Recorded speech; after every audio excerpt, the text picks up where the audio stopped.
मित्रों नमस्कार, मैं रणधीर सिंह आज अपने चैनल पर खासकर कक्षा 10 जीव विज्ञान से संबंधित पार्ट 5 लेकर उपस्थित हूं। और जो एनसीईआरटी पैटर्न पर आए, जो एनसीईआरटी आधारित कुछ टॉपिक जैसे ब्लड सर्कुलेशन को आज आपको समझाने का, बताने का प्रयास करूंगा। और इससे पहले आप उन बच्चों से छोटा सा निवेदन है जो 10वीं में पढ़ते हों, चाहे जिस स्कूल में पढ़ते हों, अपने मित्रों तक इस वीडियो को ज़रूर शेयर करें और ब्लड सर्कुलेशन सीखने का, समझने का और जानने का प्रयास करें और अपना भविष्य उज्जवल बनाएं, सीखते रहें, घर पर रहें, सुरक्षित रहें। तो इसी क्रम में देखा जाए तो हमें आज पढ़ना है बायोलॉजिकल प्रोसेस के अंतर्गत एक सिस्टम है जिसका नाम है ब्लड सर्कुलेटरी सिस्टम, अर्थात रक्त परिसंचरण तंत्र। तो पिछले अध्याय में हमने देखा था, पिछले चैप्टर यानी रिस्पायरेटरी सिस्टम में हमने पढ़ा था कि रक्त के माध्यम से जो हमारी ऑक्सीजन गैस थी और जो भोज्य पदार्थ थे जो हमने भोजन किया था, पाचन के बाद वो एब्जॉर्ब हो जा रहे थे आंतों से, छोटी आंत और बड़ी आंतों से, मिनरल्स वगैरह। तो ब्लड के माध्यम से शरीर के सभी अंगों में पहुंच रहे थे। तो पहुंचाने के लिए एक ब्लड सर्कुलेटरी सिस्टम की या केंद्रीय पंपिंग संस्थान की ज़रूरत होती है। तो वो संस्थान आपका है, वो सिस्टम आपका है ब्लड सर्कुलेशन या रक्त परिसंचरण तंत्र होता है। तो हमें मनुष्य का रक्त परिसंचरण तंत्र पढ़ने से पहले कुछ अन्य जीवों का भी देखते हैं। जैसे जली जीव होता है मछली में सिंगल सर्कुलेशन होता है और इसमें 2 हार्ट पाया जाता है और सिंगल सर्कुलेशन होता है, एक तरफ से ब्लड आता है, एक तरफ से वापस हो जाता है। और दूसरे नंबर पे एक जीव है जिसको आर्थ्रोपोडा है। आर्थ्रोपोडा में कॉकरोच है। कॉकरोच में 13 चैम्बर का हार्ट पाया जाता है। ऐसे ही एम्फीबियस संघ में 3 चैम्बर का हार्ट पाया जाता है। लेकिन मनुष्य ये मैमल्स का एक तरह से स्तनधारी वर्ग का एक जंतु है जिसमें 4 चैम्बर का हार्ट पाया जाता है और जिसमें 2 अलिंद और 2 निलय होता है। तो इसको देखा जाए कि मनुष्य का हृदय कैसा है, तो ये पेशी है, खोखला है और एक तरह से देखा जाए मस्कुलर पेशियों का ये बना हुआ, मस्कुलर पेशी में कार्डियक मसल्स का बना हुआ खोखला बंद मुट्ठी के आकार का ये संरचना है, जिसके चारों तरफ बाहर से एक कवरिंग होती है जो क्रमशः पेरिकार्डियम, मायोकार्डियम और इंडोकार्डियम से 3 लेयर से इसकी कवरिंग होती है, यानी 3 लेयर होता है और बीच में पूरा खोखला होता है और ये सेप्टम होता है जो विभाजक होता है, इसे बांटता है। जगह जगह इसमें वाल्व लगे होते हैं और इसके चारों ओर एक द्रव होता है जिसको पेरिकार्डियल द्रव या पेरिकार्डियल लिक्विड कहा जाता है। एक प्रकार का ये सेरस एक तरह से प्रोटेक्टिव लेयर या कवरिंग का काम करता है। तो पेरिकार्डियल फ्लूइड होता है जो फ्रिक्शन से बचाता है, इसकी सुरक्षा करता है, घर्षण रगड़ से बचाता है, तो पेरिकार्डियल फ्लूइड पाया जाता है। तो ये हार्ट जो है बंद मुट्ठी के आकार का है। क्योंकि हमें कक्षा 10वीं की सिलेबस के हिसाब से पढ़ना है, उसमें ये जो मैंने फिगर दिखाया है एक काट है, हृदय की एलएस है, लॉन्गिट्यूडिनल सेक्शन है, जिसमें इसके 4 चैम्बर ऐसे खाली दिखाई दे रहे हैं, 1 2 3 4।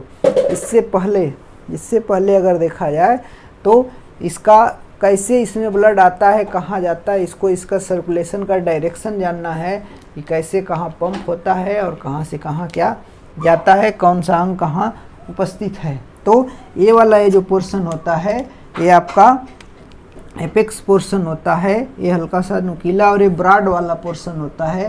तो ये ब्रॉड पोर्शन है और ये एपेक्स या नुकीला पोर्शन है। ये चारों तरफ से कवरिंग के बाद अगर देखें तो इसमें 4 चैम्बर होते हैं, नंबर 1 2 3 4। 4 चैम्बर में ये ऊपर के जो 2 चैम्बर होते हैं इनको अलिंद कहा जाता है, नीचे के दोनों चैम्बर को निलय या वेंट्रिकल कहा जाता है। तो इनको क्रमशः चैम्बर के बारे में पहले देख लेते हैं। नंबर 1 का जो चैम्बर है ये दायां अर्थात राइट एट्रियम है। ऐसे फिगर में उल्टा होता है, सामने से ऐसे देखेंगे तो इधर का लेफ्ट और ये राइट, अर्थात राइट हार्ट और ये लेफ्ट।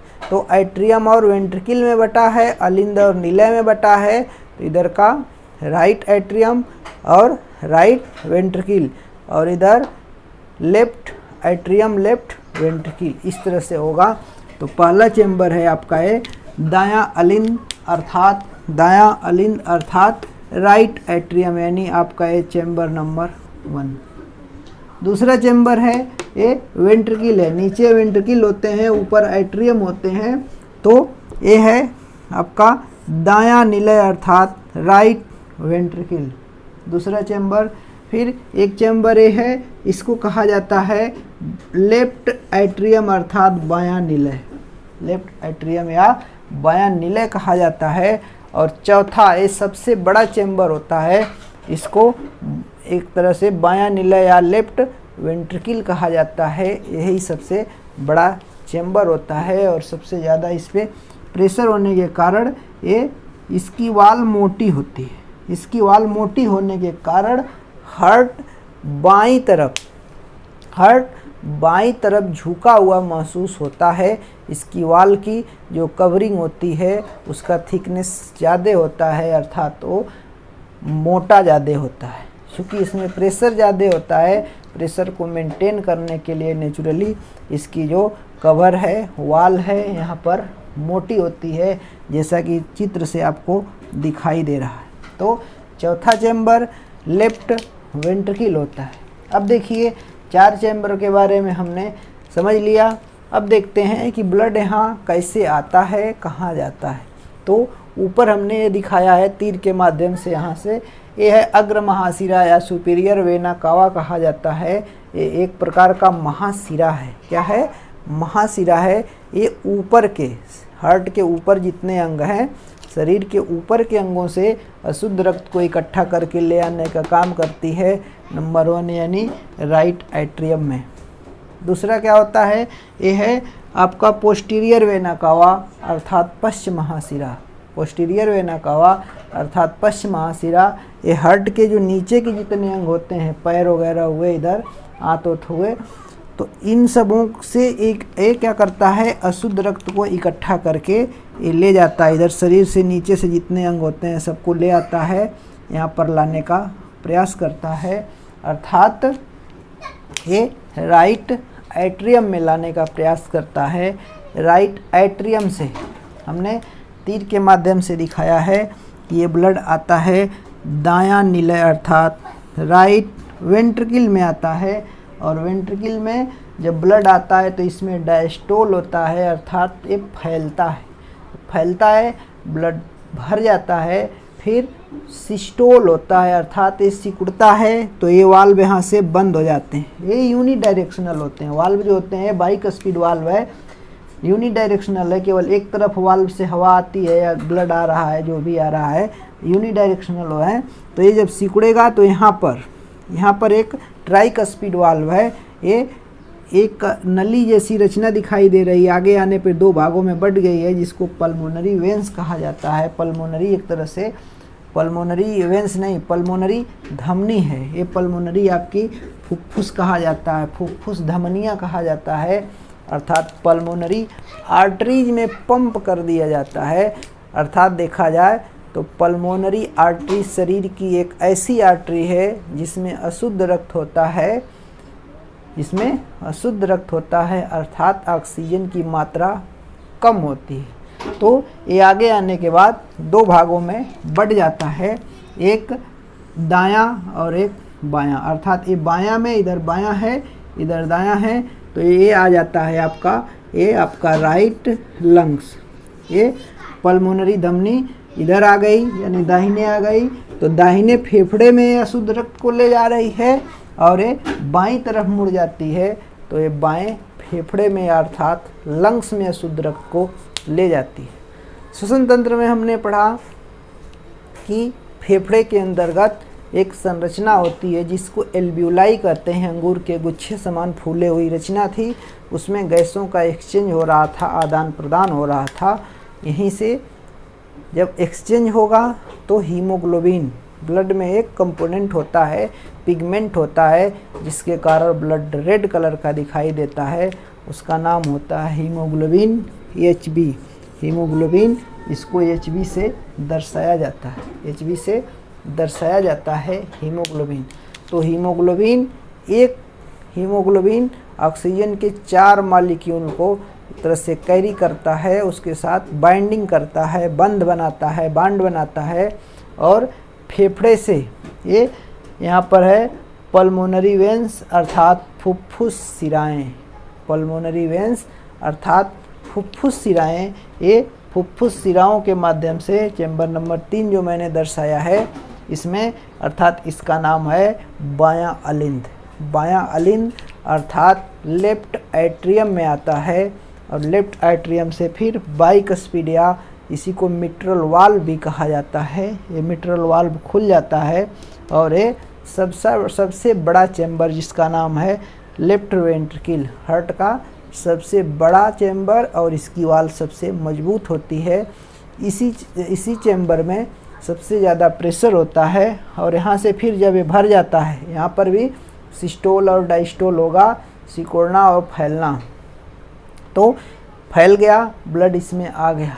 जब फिर सिस्टोल हुआ अर्थात सिकुड़ा, तो ब्लड आपका पंप कर गया यहाँ से, ये देख रहे हैं, इसको कहा जाता है एओर्टा। एओर्टा अर्थात महाधमनी, महाधमनी में पंप कर दिया जाता है। ये लगभग 1 फुट लंबी होती है, और शरीर की एक तरह से सबसे मोटी और लंबी, सबसे बड़ी इसको कहा जाता है, ये धमनी होती है। ये यहाँ से फिर डिवाइड हो जाती है, शरीर के ऊपर के अंगों को ले जाती है, यहीं ऐसे घूम के एक संरचना बनाती है, हार्ट के पीछे से आती है, और यहाँ पर ऐसे खुलती है। इसको इंफीरियर एक तरह से एंटीरियर है, पोस्टीरियर अओर्टा, यानी ये पीछे की तरफ अर्थात नीचे की तरफ के जितने अंग होते हैं उनको फिर अलग अलग धमनियों के माध्यम से रक्त पहुंचाती है, और ये ऊपर के अंगों को ले जाती है। तो इस तरह से ब्लड का सर्कुलेशन का अगर रास्ता देखा जाए तो शरीर के ऊपरी अंगों से, यानी अग्र महाशिरा या एंटीरियर या सुपीरियर वेना कावा से, और ये पोस्टीरियर वेना कावा से आया राइट एट्रियम में, राइट एट्रियम से ये ब्लड आया राइट वेंट्रिकल में, वेंट्रिकल से जा रहा है 2 भाग में बट गया, इधर ये आया यानी राइट लंग्स में, और ये पहुंचा दिया लेफ्ट लंग्स में। यानी पल्मोनरी आर्टरी या फुफ्फुस धमनी ये अपवाद है। शरीर में जितनी भी धमनियाँ होती हैं सब में शुद्ध रक्त बहता है, शुद्ध रक्त होता है, लेकिन पल्मोनरी या फुफ्फुस धमनी में अशुद्ध रक्त है, अर्थात इसमें ऑक्सीजन की मात्रा कम है। ये दाएं और बाएं फेफड़े को ब्लड पहुंचा रही हैं, अर्थात इन दोनों चैम्बरों से होते हुए ब्लड फेफड़े में या लंग्स में पंप कर दिया गया। अब वहाँ से गैसियस एक्सचेंज के माध्यम से हीमोग्लोबिन ऑक्सीजन को ब्लड के साथ लेकर आएगा, प्लाज्मा भी लाता है लेकिन मेनली हीमोग्लोबिन का नाम आता है। तो आएगा फिर लेफ्ट एट्रियम में अर्थात बाएं अलिंद में, फिर नीले में आता है, फिर ये अओर्टा में या महाधमनी में पंप कर दिया जाता है, उससे शरीर के ऊपरी अंगों को और निचले अंगों को ब्लड डिस्ट्रीब्यूट कर दिया जाता है। इस प्रकार से देखा जाए तो मानव का हार्ट जो है केंद्रीय पंपिंग संस्थान या सेंट्रल पंपिंग स्टेशन है, जो ब्लड को केवल पंप करने का काम करता है। और ये पंप करने के लिए इसमें 2 तरह की क्रियाएं होती हैं, एक सिस्टोल और एक डायस्टोल।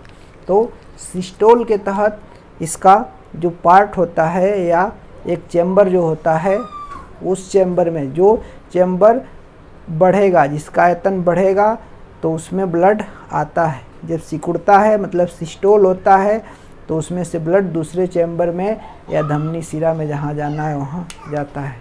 सिरा में नहीं, धमनी में, पल्मोनरी धमनी में जाता है।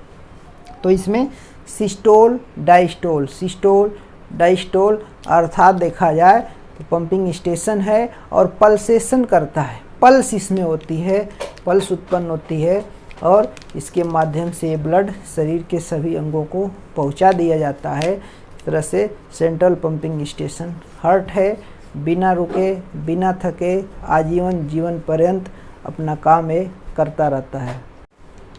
आइए देखते हैं कि जो हमने हार्ट का डायरेक्शन पढ़ा था कि कहाँ से कहाँ ब्लड जा रहा है, किस डायरेक्शन में जा रहा है, तो उसको हमने बताया इस फिगर के माध्यम से। देखते हैं ये हार्ट जो था 4 चैम्बर में था। हार्ट से एक तरह से यह शरीर से महाशिरा नीचे के यानी ये जो शरीर के अंग हैं उनमें उनकी कोशिकाओं से रक्त ये आ रहा है और ऑर्टा करें एट्रियम में आ रहा है, अर्थात राइट एट्रियम में अर्थात दाहिने अलिंद में आ रहा था, वहाँ से आ रहा था दाहिने निलय में और निलय से पंप हो रहा था। कहाँ के लिए? फुफ्फुस के कोशिकाओं के लिए, अर्थात पल्मोनरी जो है कि कैपिलरीज हैं कहाँ पर हैं? लंग्स में है, फेफड़े में है, एल्वियोलाई है और एल्वियोलाई के अंदर ढेर सारी कैपिलरी यानी केशिकाओं का जाल बिछा हुआ है। यहीं पे गैसों का एक्सचेंज होता है और एक्सचेंज होने के बाद ये पल्मोनरी सिरा होती है। ये अपवाद है, जितनी भी सिराएं हैं सब में अशुद्ध रक्त होता है, लेकिन इसमें कैसा रक्त है? शुद्ध रक्त है। ये ले आती है लेफ्ट एट्रियम को अर्थात बाएं अलिंद को रक्त ला रही है और वहाँ से फिर आता है निलय में अर्थात बाएं निलय या लेफ्ट वेंट्रिकल में आ रहा है। वेंट्रिकल से फिर पंप कर दिया जा रहा है अर्थात ब्लड ए आ रहा है। तो ए आ जाएगा शरीर की अंदर जो कोशिकाएं हैं, कोशिकाओं के अंदर आएगा। यहाँ भी कैपिलरीज है अर्थात कोशिकाओं के अंदर जो आपके न्यूट्रिएंट्स थे वो ब्लड के माध्यम से आ रहे हैं। यहाँ पर जारड़ हो रहा है, जहाँ भी जारड़ होता है या कोई चीज़ जलता है तो एक्सक्रीटरी या उत्सर्जी पदार्थ वेस्ट मटेरियल के रूप में बनते हैं। उनको फिर ब्लड के माध्यम से हार्ट में ले जाया जाता है और हार्ट फिर पंप कर देता है। हार्ट का दाहिना निलय पंप कर देता है फेफड़े में, यहाँ गैसों का एक्सचेंज होता है और फेफड़े से फिर नाक द्वारा श्वसन मार्ग द्वारा ये बाहर आता है और जो नाक का छिद्र होता है यहाँ से CO2 बाहर चली जाती है। दूसरा, इसमें कुछ लिक्विड अशुद्धियाँ होती हैं जिनको किडनी फिल्टर कर देता है। इस प्रकार से देखा जाए तो शरीर के अंदर की जितनी भी अशुद्धियाँ हैं उत्सर्जी पदार्थों के रूप में बाहर निकाल दिया जा रहा है। हर जगह पर्याप्त मात्रा में ऑक्सीजन की सप्लाई हो रही है और हार्ट जो है सेंट्रल पंपिंग स्टेशन है, 4 चैम्बर हैं। अब इसमें 2 चीज़ें और जानना होता है, इसका साउंड। तो हार्ट की 2 साउंड है, एक लव है और एक डब है। लव और 2 तरह की आवाज़ करता है, डायस्टोल और सिस्टोल, अर्थात सिकुड़ने और फैलने पे लव और डब की आवाज़ होती है। तो हार्ट का साउंड लव और डब होता है। इसे स्टेथोस्कोप से सुना जाता है, स्टेथोस्कोप नामक यंत्र से सुना जाता है। डॉक्टर के पास आप लोगों ने देखा होगा एक गले में आला जैसे लगाए रहते हैं, उनको उसे स्टेथोस्कोप कहा जाता है और अर्थात स्टेथोस्कोप से हार्ट की साउंड सुना जाता है। अब इसका रेट होता है, हार्ट रेट एक स्वस्थ व्यक्ति का 72 से 75 बार पर मिनट होता है। एक स्वस्थ व्यक्ति का हार्ट 1 मिनट में 72 से 75 बार धड़कता है, अर्थात देखा जाए 1 मिनट में 60 सेकेंड होते हैं। 1 मिनट में 60 सेकेंड होते हैं तो 1 सेकेंड में आपका हार्ट 0.8 अर्थात देखा जाए 1 बार अर्थात देखा जाए 0.8 सेकेंड में 1 बार धड़कता है। तो ये आपका हार्ट का बीट हो गया, हृदय का स्पंदन दर 72 से 75 बार हो गया। और जब हार्ट बीट होती है, ब्लड पंप करता है रुधिर वाहिनियों में, तो ब्लड एक प्रेशर या तेज़ी से दबाव के साथ बहता है। रुधिर वाहिनियाँ जो होती हैं इसमें एक दाब उत्पन्न होता है उसी दाब को ब्लड प्रेशर कहा जाता है, उसी को ब्लड प्रेशर कहा जाता है। तो सामान्य व्यक्ति में इसका जो पल्सेशन या ये रेट होता है, सामान्य व्यक्ति में जो ब्लड प्रेशर होता है वो आपका टोटल देखा जाए बीपी, ब्लड प्रेशर यानी रुधिर वाहिनियों में ब्लड एक दबाव के साथ जो फ्लो हो रहा है, बह रहा है, तो इसमें एक प्रेशर उत्पन्न हो रहा है। सामान्य और स्वस्थ व्यक्ति का देखा जाए तो 120 से 80 mmHg होता है, mmHg होता है, अर्थात 120 और 80, 120-80 होता है डायस्टोलिक और सिस्टोलिक। तो ये mm जो होता है, mm मिलीमीटर एक तरह से मानक है, और इसको नापने के लिए एक यंत्र का प्रयोग किया जाता है जिसे कहा जाता है स्फिग्नोमैनोमीटर कहा जाता है। इससे नापा जाता है। डॉक्टर के पास अगर जाएंगे तो यहाँ पर पट्टा बांधकर नापता है। उस यंत्र का नाम स्फिग्नोमैनोमीटर, और हार्ट का साउंड सुनने के लिए स्टेथोस्कोप नामक यंत्र का प्रयोग करता है। और ये Hg है, Hg मतलब mmHg, उसके पास ऐसे एक मीटर होता है, ऐसे इसमें पारा भरा होता है, इसलिए Hg एक मात्रक है। तो mmHg यानी स्वस्थ व्यक्ति का 120/80 mmHg ये ब्लड प्रेशर ये नॉर्मल होता है। अब देखिए ये एबनॉर्मल 90 से, अर्थात ऐसे देखा जाए 140/90 है, मतलब आप धीरे धीरे ब्लड प्रेशर के पेशेंट हो रहे हैं। 140 और 90 जा रहा है तो बीपी के पेशेंट माने जाते हैं, अर्थात आपका हार्ट एबनॉर्मल हो गया है। उम्र के हिसाब से घटता बढ़ता है। इसके बाद अगर 150 बना रहता है, 150 mmHg लगातार हमेशा बना रहता है, तो इसको हाइपरटेंशन कहा जाता है। हाइपरटेंशन की संज्ञा दी जाती है। ये हाइपरटेंशन की समस्या होती है, अर्थात 150 बीपी अगर ये गया, हाइपरटेंशन कहा जाता है। तो रुधिर जो होता है, रुधिर वाहिनियों में एक दबाव के साथ बहता है। जब बहता है तो एक प्रेशर उत्पन्न करता है, जिसको ब्लड प्रेशर कहते हैं, जो नॉर्मल व्यक्ति का 150, नॉर्मल व्यक्ति का 120/80 ये mmHg नॉर्मल ब्लड प्रेशर होता है। ठीक है, तो आइए देखते हैं। अब तक हमने देखा ब्लड सर्कुलेशन, अब ब्लड के बारे में देखते हैं। ब्लड क्या है? तो ब्लड ये एक तरल संयोजी ऊतक है। ये तरल संयोजी ऊतक है, अर्थात तरल संयोजी ऊतक है, अर्थात लिक्विड कनेक्टिव टिश्यू है। लिक्विड कनेक्टिव टिश्यू है, ये लिक्विड कनेक्टिव टिश्यू है। ये संयोजी ऊतक है। ये सेमी सॉलिड होता है, तरह से द्रव के रूप में है, अर्ध मतलब पूरा ठोस नहीं होता है। इसमें ब्लड कार्पसेल्स होती हैं, प्लाज्मा होता है और प्लेटलेट्स होती हैं, जिसमें मुख्य रूप से आरबीसीज होती हैं, जो एक बूंद में लगभग 5 लाख इंच की या 5 मिलियन इंच की संख्या होती है।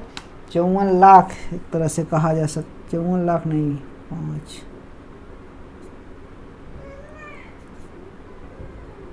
54 लाख, 5.4, 54 नहीं, 5.4 लाख इसकी आरबीसी की संख्या होती है। ये 120 दिन इसका लाइफ स्पैन होता है। ये लाइफ स्पैन होता है 120 दिन, अर्थात 120 दिन 25 दिन जिंदा रहती हैं। फिर WBC है, ये 9 से 11 दिन होते हैं। 8 से 10,000 इनकी संख्या होती है। ऐसे ही प्लेटलेट्स होते हैं, जो ब्लड के कोआगुलेशन में इनकी महत्वपूर्ण भूमिका होती है। इस प्रकार से रक्त परिसंचरण का या ब्लड का मेन कंपोनेंट और इसका पीएच देखा जाए, ब्लड का पीएच मान जो होता है, ब्लड का पीएच मान 7.4 होता है। तो ये मेन कंपोनेंट हैं और ये शरीर में फ्लो करते हैं। दौड़ते हैं एक स्थान से दूसरे स्थान पे पोषक पदार्थों को, गैसों को, हार्मोन्स को, मिनरल्स को और अपशिष्ट पदार्थों के साथ साथ अन्य पदार्थों का ये क्या करते हैं, ट्रांसपोर्ट करते हैं और पूरा रक्त का परिसंचरण होता रहता है। हार्ट सभी जगह पर पंप करता है, बिना रुके बिना थके जीवन पर्यंत काम करता रहता है और ये कार्डियक मसल्स का बना होता है। इस प्रकार से हमने पूरा ब्लड सर्कुलेटरी सिस्टम को समझाने का प्रयास किया है। तो आई होप कि ये वीडियो आपको अच्छा लगा होगा। अच्छा लगा हो तो कमेंट ज़रूर करें, कैसा लगा कमेंट करके बताएं। अपने मित्रों को ज़रूर शेयर करें, चैनल को सब्सक्राइब करें। पूरा वीडियो देखने के लिए बहुत बहुत धन्यवाद।